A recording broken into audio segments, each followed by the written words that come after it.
gure lehenengo bideoa izan zen 2014an, eta apurtxo bat nusun sorreran, eta gauzak itxen hasi ginen momentuan. Eta bideo horretan, apurtxo bat plazaratu gendu zen, zer dira zen mikromachismoak, jarrera sexistak, talako gauzak. Gaia izan zen apurtxo bat zabala. Berez gu bebai, talde barruan, zikeran izan zen, ez gendu zen hainbat gauza jorratu, adibidez sororitaten kontzeptua lantzeko, horretikan landu behar da gauza bat da, ezta? Eta orduan lehenengo bideoan baraki gendu hori, gaia apurtxo bat zabala izatea, eta mikromachismoei garrantzi izan botia. Eta apurtxo bat bebai talde barruan nola erantzun dugu zen jarrera sexisten garako erantzunak edo. Nik uste dut nusu talde gisa, niri behintzat pertsonak idazte dut gehizenik bebai.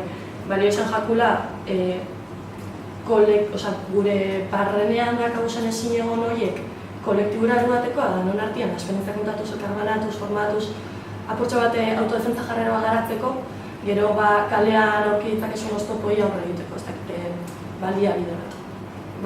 Baliabide bat eukitzeko, non artean baliabide hori zendutzeko.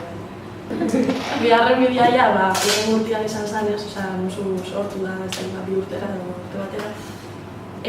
Aldatu genuen apurtxo bat txipa, eta nahi genuna zen, mikromachismoak gertatzen dira zen gauzak, eraso sexistak, jarrera sexistak, machismoak barreratzen dituen gauza horiek azaleratu, baina beste modu batez. Ja esan, guazen azaleratzera, kontzientazio ekintza baten bidez, edo bideo hau kontzientzatzeko baliagarri izateko, bizkita ja izan zen alo, azerre gauz. Apurtxo bat izan kainerua. Eta, horretik momentan hori zena. Eta, bai hartu zian pila mikromachismo, pilo bat jarrera sutilloiek identifikatzeko bat aia zenak, baina nahi genuen bai azaleratu nola guk horri aurre egiteko ditugun bi modu. Estrategiak azkenean anitzak dira, momentu bakoitzean eskuragarriak kasuzunak erabiltzen dozuz, baina bi modu horiek ziren, apurtza bat kontzientazio ekintzak, eta beste modu bat zan, sozerkatago hartatzen denean edo janazkatuta dozenean, barentzun bat emoteko azerrea demostratzen, ez? Eta bideo hori apurtxo bat, ez dakite atmosfera horretan sortua izan zen, Bena, ja bale, azarre gauz, eta hirugarren bideoa sororitateari buruz izan zen.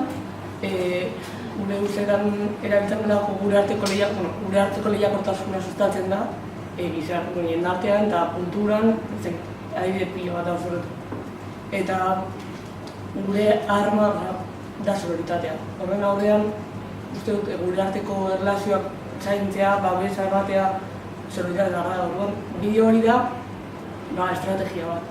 Gure arteko dagoen konfiantza eta ez epaitzeko modua edo da estrategia bat guzti horren aurkagiteko eta indarra sortzeko.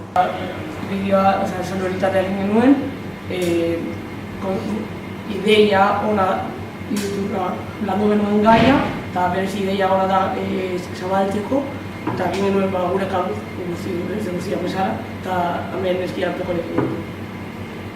Azken finean izan zen momentu bat sinala hori kontzeptu altzuten, da hasikeran lehenek izan beran esan nahi. Eta pentsatu nuen bai jentik igual ez ebala ulertuko kontzeptu bat, eta apurtxo bat ez izan guna zara.